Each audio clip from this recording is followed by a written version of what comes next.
everyone, and welcome back to Aisha Nairi TV. I am Aisha Nairi, as usual, and we are talking about creative entrepreneurs and just living a creative life every day.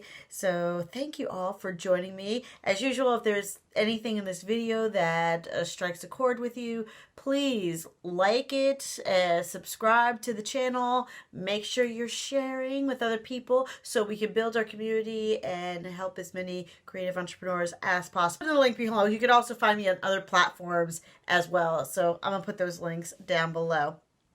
I got all excited. I wanted to get on with the topic. This is one of my favorite topics. So one thing I like to do, and people have thought this was kind of peculiar, but it's always been something I've been interested in. I love all creative expression. I'm very much one of those people that even if it's not a medium that I personally do, I'm still curious about it and I might dabble in it. So I'll start working on all sorts of crazy projects, and I like to play instruments. I do play an instrument. Actually, technically I play two instruments. I want to hear about singers. I want to know about dancers. I want to be around painters, and I want to be around actors. If there is a form of artistic expression, I'm curious about it. I want to know all about it. And that goes, I want to find out more about architecture, and I want to read about things, and I want to see other people's artwork. I love it. Am I good at all these mediums? No, most definitely not. A lot of them I'm not that good at all, and that's okay. But I still want to try it and experience it. And even if I don't want to actually do it for whatever reason, I want to know about it. I want to be around all creatives all the time. And if there's something brand new that I've never even heard of or seen, I want to watch you do it. I want to see it. So I've always been like this. And growing up, the idea was, well, you just can't pick something. Like, you're kind of flighty, you're kind of out there, you can't commit to anything. Why are you trying all these different things? Through my studies in terms of mindset and why people do what they do and creative minds, I've actually learned that there was nothing wrong with me the whole time. In fact, this concept of creating a specialization, like being a specialist in something, is relatively new in terms of human development and society. So they used to be Renaissance people. You were considered a Renaissance person, where you like to dabble in a lot of things. Barbara Scher, who I have studied and done some of her wonderful programs, really opened my eyes on that.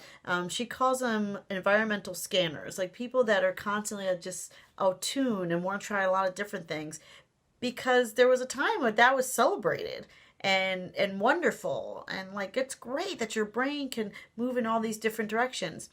It is better for you and your brain to work both sides and to challenge yourself in different ways. So there are scientific data that shows when you start to challenge yourself with new mediums, even if it's not something you're good at, but it's forcing your brain to make new neural connections. There are all sorts of benefits to that, including being able to problem solve faster, including faster healing later if something happens to you, or if your pathways are, as you get older, or having trouble maintaining the connection. So being able to try different things and rethink through really helps fire those pathways to create better problem solving. What's wonderful about all this is not only do you get a better appreciation of other people's work, but it's going to actually help your work. Barbara Scher calls this environmental scanners. I like to call this, I call it creative pollination, like a cross-pollination type of concept. So the more you expose yourself to other art forms besides your own, and not for the sake of studying your own work, just for the sake of enjoying it, you actually create more benefits for yourself. You will find the biggest benefit I've noticed, besides all the signs, besides just feeling cool with myself, is when I expose myself to other types of artists and other works, and not just from places that I'm very familiar with, like where I grew up, or from people and artists that I was presented to that are considered more mainstream. But as I got older and really taking the time to expose myself to artists and works that have nothing to do with my background, and that I have to kind of seek out to really experience it, from different cultures, from different time periods, even if I don't like aesthetically, even if I don't like the art. But for me to know that I don't like it, I have to see it and I have to experience it.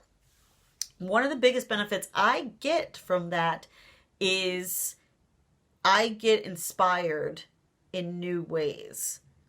So I get an idea or a spark where I least expect it to happen. So I could be taking in information, but there's something about that piece. There's something. And the thing is, guys, it could be anything. It could be anything. Like, I have no idea. I know a woman, and if she's watching it, you're doing a great job. I didn't tell you yet, but you're doing fabulous. She started working with alcohol ink pictures, and they're beautiful. And one day, one of her pieces, something triggered the way it was set up, but there was a color in it. She used a gold flake and a very, very specific type of blue. And I just stared at that blue for the longest time, and it's so pretty. And for some reason after that, I started wanting to find more blue pieces in just that one shade of blue. But that tiny bit. Now, the whole composition has a lot more than just one piece of blue.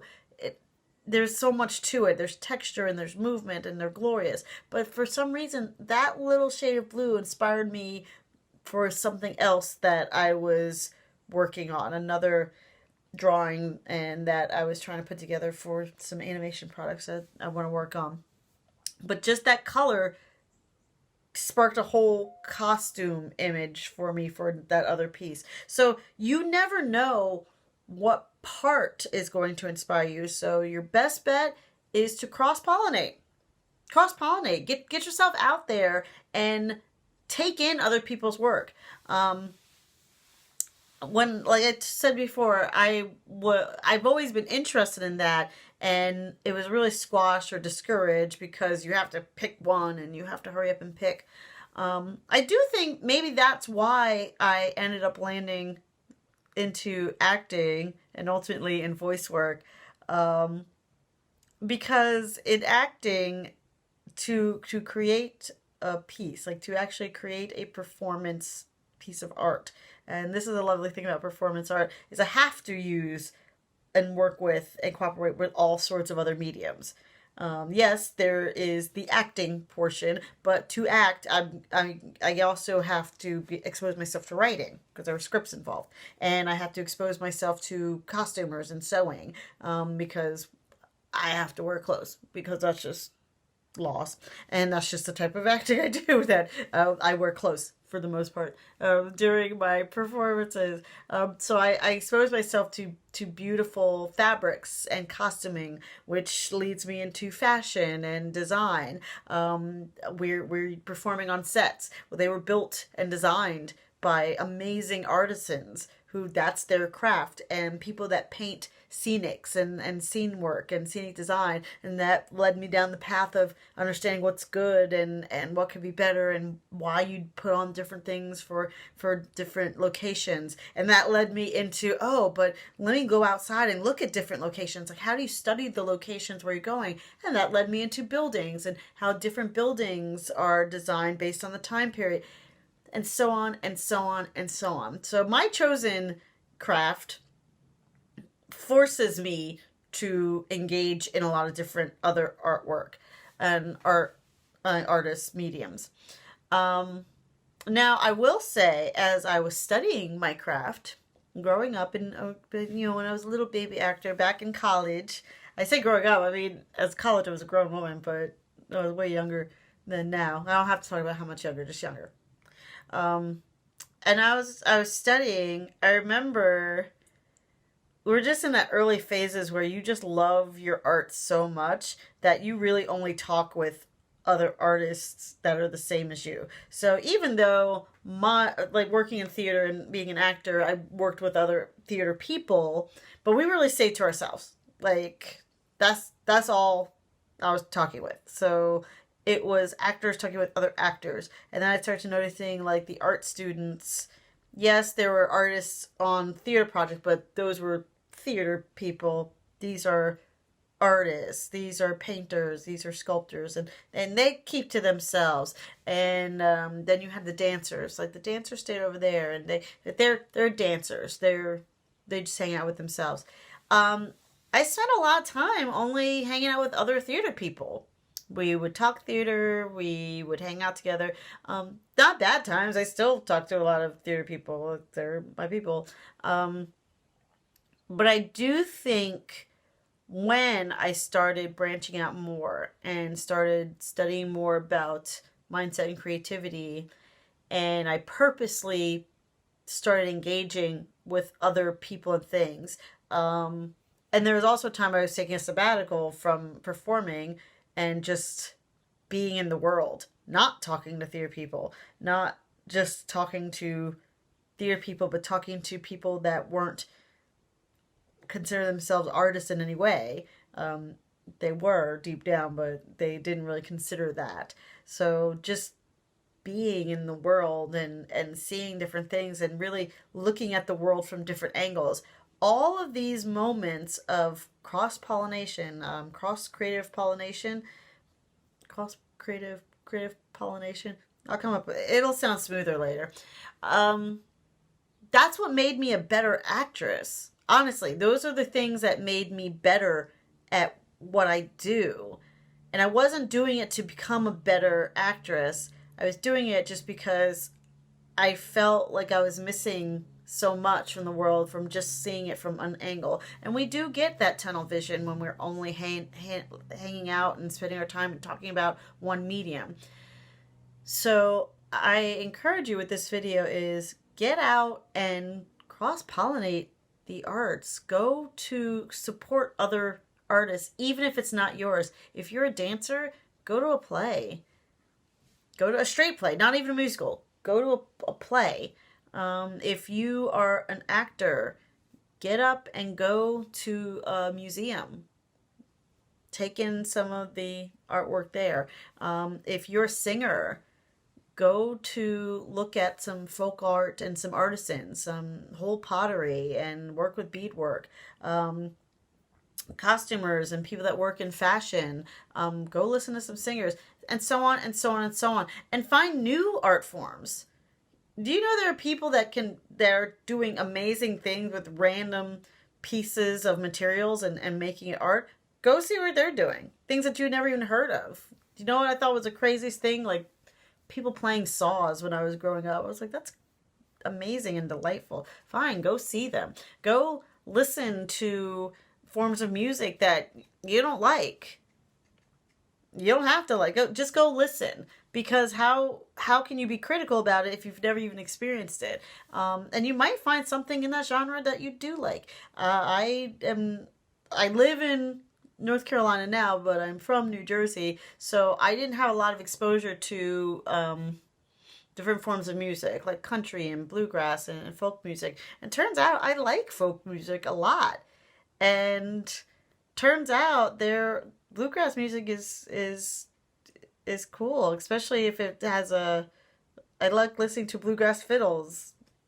But I wouldn't have known that, and I wouldn't be able to give you a critical assessment of what I liked and what I didn't until I saw enough of it to say and just really take it in. So go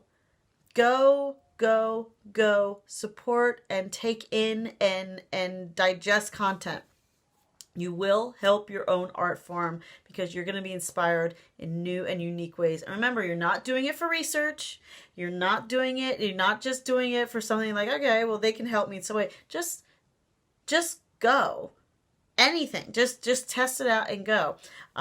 Because what I'd love to see is you being inspired in different ways, and also finding ways to really build up and strengthen what we consider creative industries as a whole.